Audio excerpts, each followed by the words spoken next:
So often I'm asked about my doctrine of the Holy Spirit, and there is a book that I can recommend to you that pretty much sums up what I believe about the power of the Holy Spirit, the work of the Spirit in preaching and revival, and is written by a dear, dear brother, Ian Murray.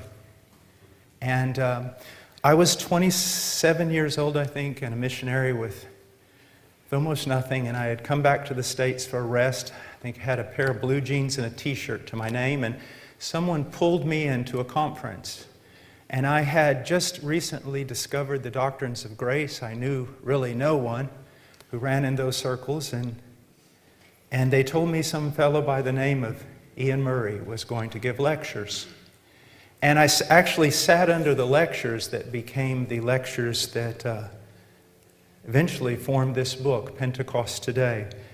If you've had his book, Revival and Revivalism, that book points out the problem. And here, he draws not only on the Scriptures, but also on many of the men of God that have been mentioned here, Puritans, Reformers, Charles Spurgeon, and others. And there is a great need in our day to grab a hold of one without letting go of the other. We must be men of the Scriptures and study. And the idea of intellect and academics, they are not bad words in Christianity. We need more, but without letting go of the fact that our work is a spiritual work. It is a supernatural work, and nothing will be accomplished apart from the work of the Holy Spirit. And I think that it is a very difficult thing to try to grab a hold of this matter, of the power of the Holy Spirit. But I think that Ian Murray has done an exceptional job. So it's Pentecost Today, a biblical basis for understanding revival. And one last thing, this is not merely a book that I read and came to understand intellectually, but it's a book that has had a major impact on everything in my life.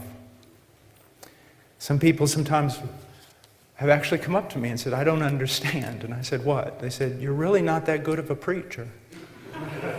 I say, I know. I wish I was better.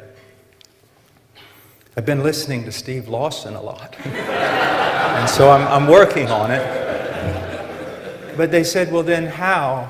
And one of the things is God is often very prone to use the runt of the litter. But also, a man who has nothing but to shut himself up to God. Much can be done, even with the smallest worm. So please, especially if you're a young man, the man who wrote this is an academic. He's a scholar. He's also spiritual. I highly recommend it.